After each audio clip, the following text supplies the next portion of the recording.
আমি অনুরোধ করব এদেরকে সাবস্ক্রাইব করবেন, এদের পাশে থাকবেন, এদেরকে আর্থিক সহযোগিতা করবেন। কেন গদি মিডিয়াকে আজকে একদল রাজনীতি এখানে যারা ইমাম আছেন, হাজি আছেন, মৌলানা আছেন, সবাইকে শ্রদ্ধার সাথে বলি, নামাজ তো মসজিদে পড়ছি আল্লাহর হুকুম, নারীর ইজ্জতকে পাঠানো ওটা কি আল্লাহর হুকুম নয়?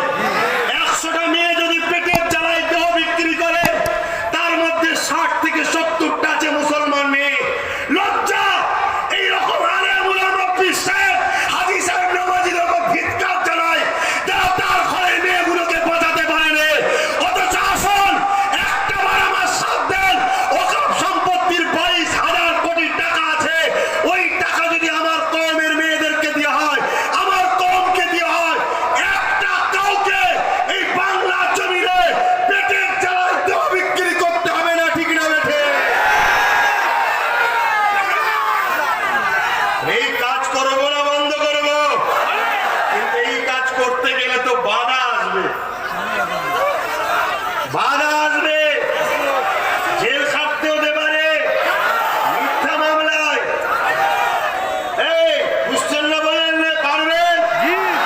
আমি তো তৈরি আছি, একবার গেলেই সাহাবাদের সুন্নাত পালন হবে, জেলে গেলে সাহাবাদের সুন্নাত পালন হবে। কারণ আমরা আবু জেহেলের দলে নয়, আমরা ইমামে হোসাইনের দলে। জোরে বলুন সুবহানাল্লাহ। আমরা ফেরাউনের দলে নয়, আমরা তো গরিবের নওয়াজের দলে। জোরে বলুন সুবহানাল্লাহ। আমরা তো নমরুদের দলে নয়, আমরা তো মুজাদ্দিদ জামান আবু বকরের দলে। জোরে বলুন সুবহানাল্লাহ। তাহলে আমরা ন্যায়ের পক্ষে, সত্যের পক্ষে, ইনসাফের পক্ষে, মানবতার পক্ষে। আমরা জেলে গেলে সাহাবাদের সুন্নাত পালন হবে। আরে হকের জন্য, ন্যায়ের জন্য আমাদের ইমাম, ইমামে আজম নোমান বিন সাবিত আবু হানিফা, তিনি জেল খেটেছিল। কেন? জালিম রাজার বিরুদ্ধে কথা বলেছিল। এত অসুবিধা কি আছে ভাই? কিন্তু তা বলে অন্যায়কে কখনো মেনে লিয়া জোরে বলুন যাবে? আজ এ লড়াই চালিয়ে যাব না বন্ধ করব? আমার দিক দিয়ে ঠিক আছে, আপনারা কি বলছেন বলেন? আপনারা কি বলছেন? হাত তুলে বলেন। আপনারা কি বলছেন? আমাকে এগিয়ে যেতে বলছেন তো? এগিয়ে যেতে বলছেন তো নাকি? আপনারা গাছে তুলে মই কেড়ে নেবেন না তো? গাছে তুলে মই কাটবেন না তো? আমার কিছু হলে এর ক্ষতিপূরণ আপনাদেরকে পাই টু পাই হিসাব নিতে হবে। হ্যাঁ, ঠিক না বাড়ি?